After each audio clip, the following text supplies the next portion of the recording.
Hello everyone, my name is Trivesh and you watching my YouTube channel. तो इस video में आप वेब सीरीज़ के सबटाइटल्स और मूवीज़ के सबटाइटल्स की हेल्प से कुछ सीखेंगे, सेंटेंसेस के स्ट्रक्चर्स और आपकी प्रैक्टिस होगी। तो चलिए वीडियो शुरू करते हैं। पहले लिखा हुआ है yes sir I remember that today is the deadline. अब यहाँ पे सीखने वाली चीज़ें क्या है? सबसे पहला टुडे इज़, तो वो टुडे इज़ है, ठीक है। मैंने लास्ट वीडियो में भी ये चीज़ बताई थी। तो एपोस्ट्रॉफी एस का मतलब है टुडे इज़, ठीक है। तो यस सर, हाँ सर। आई रिमेंबर, रिमेंबर का मतलब याद, कोई चीज़ को याद रखना, याद होना। आई रिमेंबर, मुझे याद है। दैट, कि टुडे इज़ द डेडलाइन। अब डेडलाइन क्या होता है? किसी भी चीज़ की समय सीमा। कि मतलब अगर मैंने किसी को बोला कि ये काम 4 घंटे में हो जाना चाहिए, तो वो 4 घंटे है डेडलाइन। तो वो उसी को बोल रहा है आई रिमेंबर, मुझे याद है, दैट, कि टुडे इज़ द डेडलाइन, आज समय सीमा है। कि मतलब कोई अगर काम है तो वो आज ख़त्म होना चाहिए, आज के बाद मेरे पास टाइम नहीं होगा। So today is the deadline, आज डेडलाइन है, आज समय सीमा है। यस सर आइल, अब ये आइल जो है, आई एपोस्ट्रॉफी डबल एल जो लिखा हुआ है, ये भी आई विल उसकी शॉर्ट फॉर्म है। आई विल सबमिट, सबमिट का मतलब होता है किसी भी चीज़ को जमा कर देना, ठीक है, या फिर सौंप देना। कि अगर कोई चीज़ मैंने कहीं पे जाके किसी को जमा कर दी, कोई चीज़ मैंने किसी को सौंप दी, ठीक है। सो आई विल सबमिट, मैं जमा कर दूंगा या फिर मैं सौंप दूंगा। I will submit the job to you. अब यहाँ पे जॉब का मतलब क्या है? असाइनमेंट, कि कोई काम, कि कोई काम मुझे दिया गया था और वो काम मैं करके आज जमा कर दूंगा या फिर आपको सौंप दूंगा। बट, लेकिन, तो पूरा सेंटेंस क्या बना? I will submit the job to you but, कि मैं आपको असाइनमेंट सौंप दूंगा, लेकिन एक्चुअली, वास्तव में। एक्चुअली का मतलब होता है वास्तव में। एक्चुअली मेरा ये मतलब नहीं था, कि वास्तव में मेरा ये मतलब नहीं था, ठीक है। सो एक्चुअली, वास्तव में, माई रूममेट हैड एन एक्सीडेंट। अब जब किसी का एक्सीडेंट होता है या फिर हुआ था, तो वहाँ पे इस तरह से बोलते हैं आई हैड एन एक्सीडेंट, कि मेरा एक एक्सीडेंट हुआ था। तो यहाँ पे बोला गया है माई रूममेट। अब रूममेट, रूममेट का मतलब क्या होता है? जिसके साथ आप रूम शेयर करते हैं, जो आपका साथी हो, एक कमरे में रहने वाला। अब अगर एक फ्लैट में रहने वाला कोई साथी होता है तो उसको हम बोलते हैं फ्लैटमेट। अगर एक क्लास में आपका कोई साथी होता है तो उसको हम बोलते हैं क्लासमेट। तो यहाँ पे बोल रहा है माई रूममेट हैड एन एक्सीडेंट, कि मेरे रूममेट का एक्सीडेंट हो गया था। अब यहाँ पे सीखने वाली चीज़ क्या है? ही apostrophe S.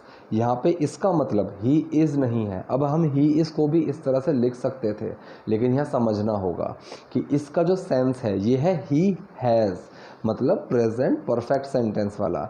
He has lost, ठीक है। ही has lost a lot of blood, ठीक है। ही has lost a lot of blood, के मतलब ये लॉस्ट जो है लूज की ही फॉर्म है, ठीक है। तो इसीलिए यहाँ पे सेंस बनता है कि इज़ तो नहीं आएगा, इज़ अगर आता तो थर्ड फॉर्म नहीं आती। So he has lost a lot of blood. अब लॉट ऑफ ब्लड का मतलब काफ़ी सारा खून, बहुत सारा खून।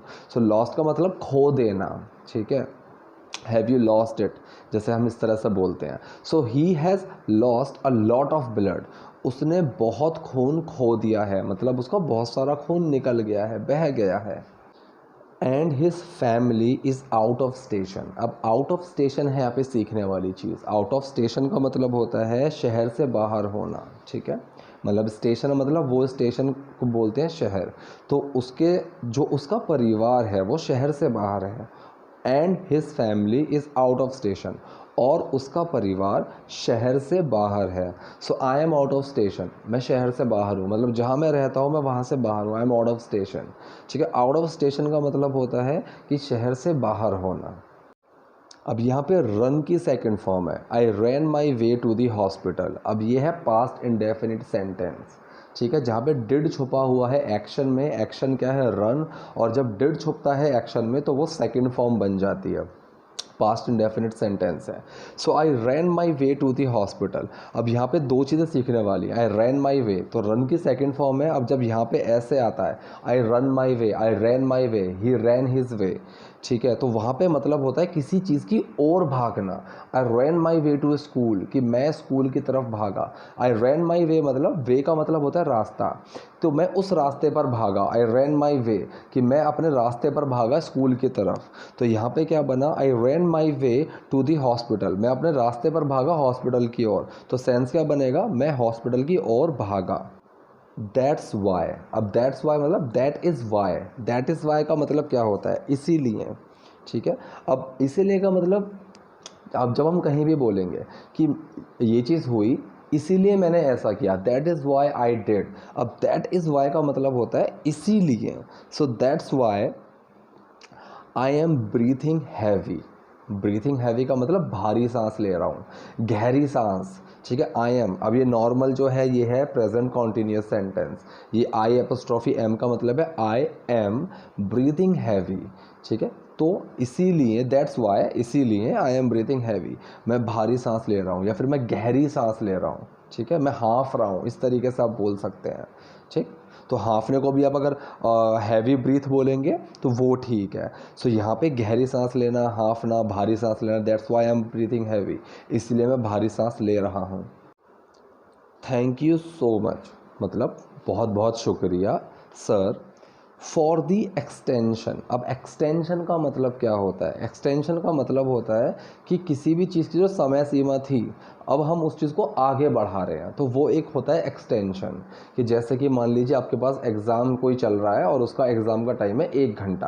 अब टीचर ने बोला कि चलो ठीक है आप 15 मिनट और ले लो, तो वो 15 मिनट क्या हुए, वो होता है एक्सटेंशन, कि किसी भी चीज़ को हमने आगे बढ़ा दिया। ठीक है, तो आगे बढ़ाने के लिए बहुत बहुत धन्यवाद, thank you so much sir for the extension. ठीक है, तो मतलब उस जो क्लाइंट था उस क्लाइंट ने बोल दिया कि चलो ठीक है आपके दोस्त का एक्सीडेंट हुआ है तो कोई दिक्कत नहीं है, आप इस असाइनमेंट को जो आपको काम दिया था वो आप बाद में सबमिट कर देना, बाद में जमा कर देना। तो thank you so much for the extension, आगे बढ़ाने के लिए बहुत बहुत धन्यवाद। अब यहाँ बोला गया है यू स्काउंड्रल। अब स्काउंड्रल का मतलब क्या होता है, स्काउंड्रल का मतलब होता है बदमाश। लेकिन अगर हम शुद्ध उसमें अगर देखें कि क्या हिंदी में बोला होगा वहाँ पे, तो वहाँ बोला अबे साले। ठीक है, सो यू स्काउंड्रल, अबे साले, इस तरह से, इस सेंस में। ये लाइन उसका दोस्त बोल रहा है जिसके वो एक्सीडेंट का बहाना दे रहा है। तो वो दोस्त सामने ही बैठा हुआ है कि मेरे रूममेट का जो मेरे साथ में रहता है कमरे के अंदर, उसका एक्सीडेंट हुआ है, वो सामने ही बैठा हुआ है, तो वो इसको गाली दे रहा है, यू स्काउंड्रल, अबे साले।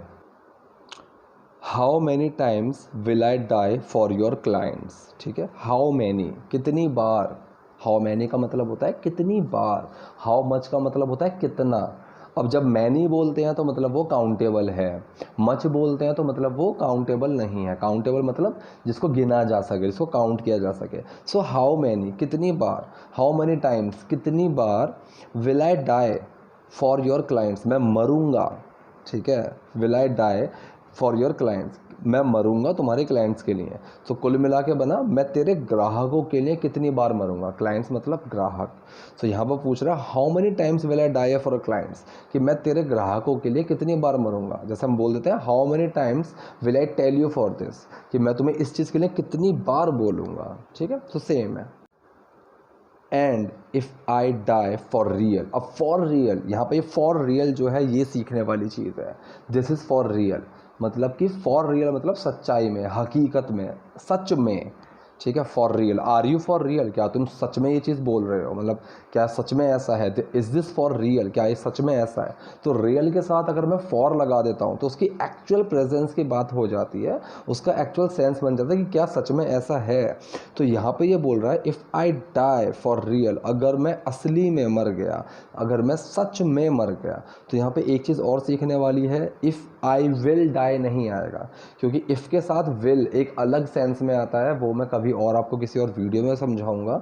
लेकिन अगर हम जब पहले ही इसमें बोलते हैं तो पहली ही लाइन में विल इफ़ के साथ नहीं आता है, दूसरी लाइन में आ सकता है, वो मैं कभी और आपको बताऊंगा। सो यहाँ पे if I die for real, तो ये एक नॉर्मल प्रेजेंट इंडेफिनिट सेंटेंस बन जाता है। अगर मैं असली में मर गया या फिर अगर मैं असली में मर जाता हूँ तो who will pay your bills. ठीक है। अब who will pay your bills, कि जो तुम्हारे बिल्स हैं इनको कौन भरेगा, मतलब जो तुम्हारे बिल हैं इनका भुगतान कौन करेगा। तो नॉर्मल जो फ्यूचर इंडेफिनिट सेंटेंस है वही है, who will pay your bills. Who का मतलब कौन, विल पे योर बिल्स कि बिलों का भुगतान करेगा। तो तेरे बिलों का भुगतान कौन करेगा, तुम्हारे बिलों का जो भुगतान है वो कौन करेगा। अब यहाँ पे सीखने वाली चीज़ क्या है, नथिंग विल हैपन, कुछ नहीं होगा। किसी भी सेंस में बोलना हो, nothing is going to happen, कुछ नहीं होने वाला है। नथिंग हैपन्ड, कुछ नहीं हुआ। नथिंग हैपन्स, कुछ नहीं होता। तो उसी सेंस में यहाँ पे फ्यूचर के लिए बोला है नथिंग विल हैपन, कुछ नहीं होगा। ठीक है, अगर मैं शॉर्ट टाइम के लिए बात करूँ, nothing is going to happen, कि कुछ नहीं होने वाला है। ठीक है, सो लेकिन ये लंबे टाइम के लिए बात कर रहा है कि नथिंग विल हैपन, कुछ नहीं होगा, टू यू, तुम्हारे साथ।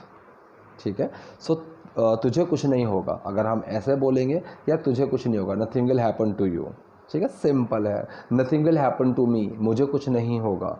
ठीक है, अगर कहीं कोई बोलता है कि भाई वहाँ मत जा, तुझे चोट लगेगी, कुछ भी, अगर हमें बोलना हो कि मुझे कुछ नहीं होगा, nothing will happen to me. ठीक है, यहाँ पे बोला गया nothing will happen to you, तुझे कुछ नहीं होगा। फिर वही है आई के साथ एपोस्ट्रोफी डबल एल, मतलब I will need. I will need का मतलब मुझे ज़रूरत पड़ेगी किसी चीज़ की। I will need many more, और ज़्यादा, मैनी मोर और ज़्यादा, fake accidents of yours. Fake का मतलब होता है नकली, ठीक है, जो असली ना हो, नकली। एक्सीडेंट्स मतलब दुर्घटना, ऑफ योर्स तो तेरी या तुम्हारी। तो कुल मिला के क्या बना, I will need many more fake accidents of yours, कि मुझे तेरे कई और नकली दुर्घटनाओं की आवश्यकता होगी। कि मतलब मैं आगे भी ऐसे ही बहाने लगाऊंगा, तेरा एक्सीडेंट तो मैं ये नकली वाला कई बार और करवाऊंगा। तो वो सेंस में जा रहा है कि I will need more fake accidents of yours, कि मुझे तेरे और ज़्यादा नकली एक्सीडेंट्स की ज़रूरत पड़ेगी, मुझे तेरे कई और नकली दुर्घटनाओं की आवश्यकता होगी। ये शुद्ध हिंदी में था। तो this was all about this video. I hope you have enjoyed this. अगर आप नए हैं, वीडियो पसंद आई है तो लाइक कीजिए, चैनल को सब्सक्राइब कीजिए। कोशिश करूँगा कि डेली इस तरह की वीडियो ला पाऊँ। और अगर आपका कोई डाउट है, कोई कन्फ्यूजन है ग्रामर टॉपिक में किसी भी, so feel free to comment me, I will just try to make video on that topic as well. Till then stay tuned, thank you.